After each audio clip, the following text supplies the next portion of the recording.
Hello everyone, कैसे हैं आप सब लोग। तो आज मैं आप लोगों के लिए एक बड़ी इंटरेस्टिंग वीडियो लेके आई हूँ कि क्या नार्सिसिस्ट और एम्पैथ ट्विन फ्लेम्स होते हैं। आगे बढ़ने से पहले मैं आपको ये रिक्वेस्ट करूँगी कि अगर आपको ऐसा लगता है आपकी लाइफ में कोई नार्सिसिस्ट है तो प्लीज़ आप किसी एक्सपर्ट साइकोलॉजिस्ट की मदद ज़रूर लें। और यहाँ इन वीडियोस में मैं कुछ अपने अनुभव और मैं साइकोलॉजी बैकग्राउंड की हूँ, कुछ उसका नॉलेज मैं यहाँ शेयर कर रही हूँ, क्योंकि कहीं ना कहीं हम कहीं ना कहीं अपनी लाइफ में किसी ना किसी टॉक्सिक रिलेशनशिप से में ज़रूर फंसते हैं और हमको कोई ना कोई ऐसा मिलता है जो टॉक्सिक होता है। कुछ लोगों पे उसका असर पड़ता है, कुछ लोग उन लोगों को छोड़ देते हैं, कुछ लोग उनको डील करना जानते हैं, तो बहुत सारे तरीके से लोग डील करते हैं। तो ये जो टॉक्सिक रिलेशनशिप्स होते हैं वो हमारी लाइफ में आते क्यों हैं आखिर, और इनका क्या क्या वो हमारे ट्विन फ्लेम होते हैं, ये एक क्वेश्चन हो सकता है। तो आज हम इसी बारे में बात करेंगे। तो आज का जो टॉपिक है वो है कि नार्सिसिस्ट और एम्पैथ क्या वो ट्विन फ्लेम होते हैं। तो ट्विन फ्लेम माने क्या? ट्विन फ्लेम माने कुछ ऐसी सोल्स होती हैं, कुछ ऐसी लोग होते हैं जो हमारी लाइफ में इसके लिए आते हैं कि हमको वो कोई नॉलेज या कोई लेसन हमको वो सिखाना चाहते हैं, वो हमें कोई चीज़ बताना चाहते हैं, यही उनका मकसद होता है। तो वो उसी के लिए हमारी लाइफ में आए होते हैं। तो नार्सिसिस्ट और एम्पैथ एक्चुअली एक दूसरे को कुछ सिखाने के लिए आते हैं एक दूसरे की लाइफ में, क्योंकि वो और लोगों की लाइफ में भी जाते हैं पर उसको वो डिस्टर्ब नहीं कर पाते। पर नार्सिसिस्ट और एम्पैथ एक ऐसा कॉम्बिनेशन है जो एक दूसरे को और ख़ासकर नार्सिसिस्ट एम्पैथ को बहुत ज़्यादा अफेक्ट करता है। तो वो एक तरीके से ट्विन फ्लेम्स होते हैं। ट्विन फ्लेम्स आखिर होता क्या है? What is twin flame? Twin flame माने कि एक ऐसी सोल, एक ऐसी आत्मा, एक ऐसा इंसान आपके लाइफ में आए जो आपको एक ज्ञान, आपको एक चीज़ सिखा के जाए। वो उतने समय के लिए आएगा जब तक, और बार बार इस तरह कुछ लोग होते हैं उनकी लाइफ में, बार बार इस तरह के लोग आते हैं जब तक उनको समझ नहीं आ जाता कि वो क्या सिखाना चाहते हैं। जब वो ये बात समझ जाते हैं, क्योंकि हम सब इसमें यहाँ एक जर्नी के लिए आए हैं इस धरती पे, हम सबको कुछ ना कुछ सीखना है। तो हम सब लोग जो हैं जब यहाँ सीखने आते हैं, एक लेसन सीखने आते हैं, तो कई बार हमारे यूनिवर्स से हमारे लाइफ में एक ऐसा आदमी भेजा जाता है जो हमको कुछ सिखाना चाहता है। तो हम पहली बार नहीं सीख पाते, फिर दूसरा आदमी आता है, वही उसी तरीके से कई बार कई लोगों से आपने सुना होगा, पता नहीं मेरी लाइफ में कोई भी ढंग का आदमी क्यों नहीं है। तो वो बार बार जब तक आप वो लेसन नहीं सीख जाते तब तक वो आपके लाइफ में आते हैं। तो नार्सिसिस्ट आखिर क्या होते हैं? नार्सिसिस्ट ऐसे लोग होते हैं, और एम्पैथ एक्चुअली उनका बचपन नियर अबाउट एक जैसा बीता होता है। नार्सिसिस्ट का भी जो बचपन होता है वो कुछ अब्यूसिव उसके साथ बहुत ज़्यादा हुआ होता है, और एम्पैथ के भी कुछ बहुत अच्छे रिलेशनशिप जो स्टार्टिंग नहीं होते। तो वो दोनों के दोनों अब्यूज़ को कैसे हैंडल करना है वो नहीं जानते। नार्सिसिस्ट दूसरों को परेशान करने लग जाता है और लोगों को दबाना शुरू कर देता है उन्हें कंट्रोल करने के लिए, और उसे लगता है जब वो मैं दूसरों को दबाऊंगा, दूसरों को कंट्रोल करूंगा तो ऐसे मैं जीत जाऊंगा, ऐसे में लोगों के ऊपर। और एम्पैथ क्या करता है, वो दूसरों के काम करना शुरू कर देता है, दूसरों को के लिए वो उनका मदद करने लग जाते हैं, ज़बरदस्ती या वो उनके लोगों के काम करने लग जाते हैं। और उनको ऐसा लगता है कि ज़बरदस्ती नहीं, पर वो अपने आप ही कुछ इस तरीके की लोगों को देख करके हेल्प करने लग जाते हैं। कई बार नहीं ज़रूरत है तब भी हेल्प करने लग जाते हैं, और वो उन्हें लगता है कि मैं इस तरीके से प्यार पा सकता हूँ, क्योंकि दोनों ही कहीं ना कहीं कुछ अच्छी गुड फीलिंग्स के लिए कि लोग उनको प्यार करें। और नार्सिसिस्ट उल्टे रास्ते पे चल पड़ता है और वो गलत रास्ते पे चला जाता है। और एम्पैथ अपने आप को कई बार अपने बारे में सोचते ही नहीं है और वो लोगों का काम करते जाते हैं। और नार्सिसिस्ट जो है वो भी अपने को खो चुके हैं, और वो अब वो जो है लोगों को परेशान करना शुरू कर देते हैं। तो ये एक तरीका होता है इनका, नार्सिसिस्ट और एम्पैथ को उनका अपना अब्यूज़ डील करने का।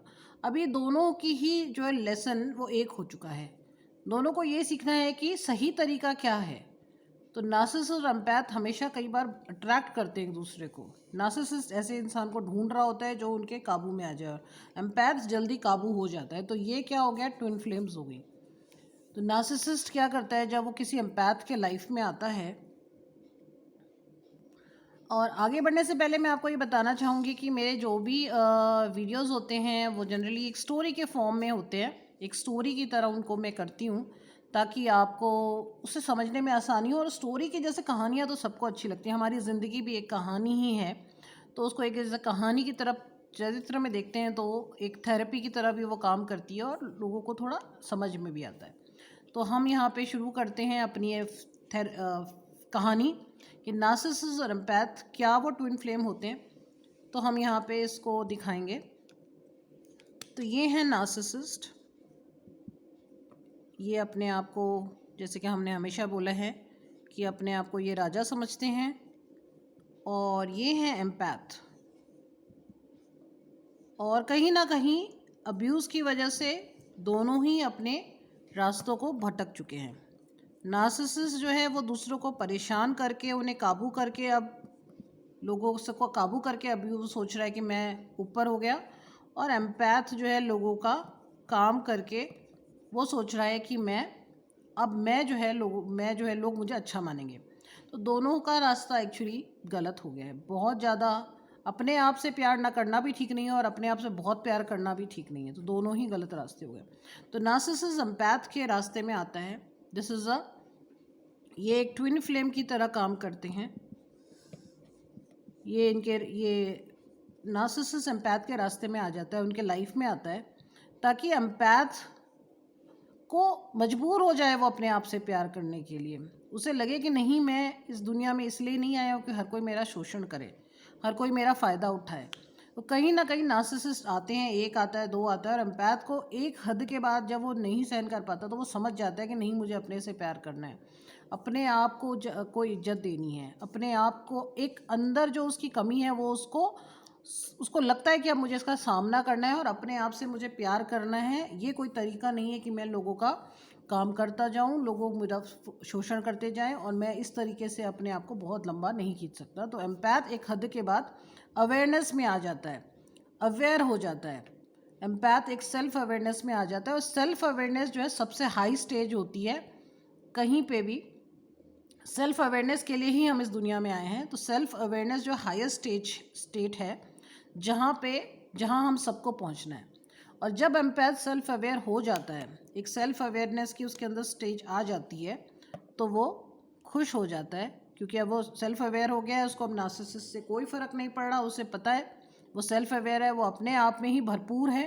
तो अब वो अब नार्सिसिस्ट को अगर एम्पैथ सेल्फ अवेयर हो जाता है तो वो नार्सिसिस्ट को सुधार पाता है। वो नार्सिसिस्ट को कि इस तरीके से डील करता है कि नार्सिसिस्ट चिढ़ जाता है, उसे लगता है कि नहीं, मैं कंट्रोल नहीं कर पा रहा हूँ एम्पैथ को। तो नार्सिसिस्ट के अगर लाइफ में बहुत सारे इस तरह के लोग आए कि वो सेल्फ अवेयर हों, तो नार्सिसिस्ट को भी सुधरना पड़ता है, वो मजबूर हो जाता है, क्योंकि मजबूरी में ही सुधरते। इसीलिए इतने सारे ट्विन फ्लेम्स आते हैं सुधारने के लिए। और वो तब तक जर्नी चलती रहेगी जब तक आप सेल्फ अवेयर नहीं हो जाते। Self awareness is very important. तभी आप खुश हो पाएंगे, तभी आपकी जो है ज़िंदगी वो खुशहाल हो पाएगी और आप सेल्फ अवेयर हो पाएंगे। तो ये हमारा ट्विन फ्लेम का काम होता है। वो अपने काम पे आ रखे हैं, हमें जल्दी से जल्दी सेल्फ अवेयर होना है। बट हाँ, उसकी एक प्रोसेस होती है, उसकी एक जर्नी होती है। ये बहुत ही यूनिवर्स का एक काम है, वो अपने काम पे लगा हुआ है। सो सेल्फ अवेयरनेस, अब मैं अगला जो वीडियो है वो सेल्फ अवेयरनेस पे भी लेके आऊँगी। सेल्फ अवेयर इंसान आखिर होता क्या है, क्या होता है सेल्फ अवेयरनेस, कौन सी स्टेज पे सबको, स्टेट पे कौन सी स्टेट है जिस पे सबको पहुंचना है।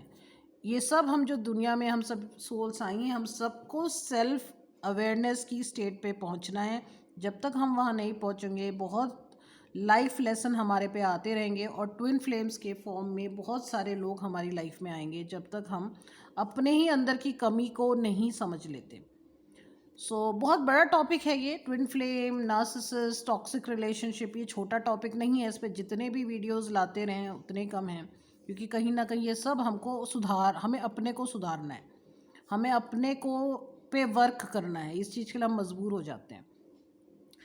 अच्छा, मैं आप लोगों से प्लीज़ ये रिक्वेस्ट करूँगी कि प्लीज़ मेरे चैनल को सब्सक्राइब करें, शेयर करें, और ज़्यादा से ज़्यादा लोगों के साथ शेयर करें, ताकि और लोग भी जो हैं वो ये जो वीडियोस हैं इनसे सीख पाएँ। अवेयरनेस सबसे नंबर वन चीज़ है। अवेयरनेस अगर होगी तो हम ऑटोमेटिकली समझ पाएंगे हमें क्या करना है। तो प्लीज़ सब्सक्राइब करें, शेयर करें और इस चैनल को जल्दी से जल्दी बहुत सारे सब्सक्राइबर्स और आपका बहुत सारा प्यार मुझे मिले। Bye for till my next video. Bye everyone.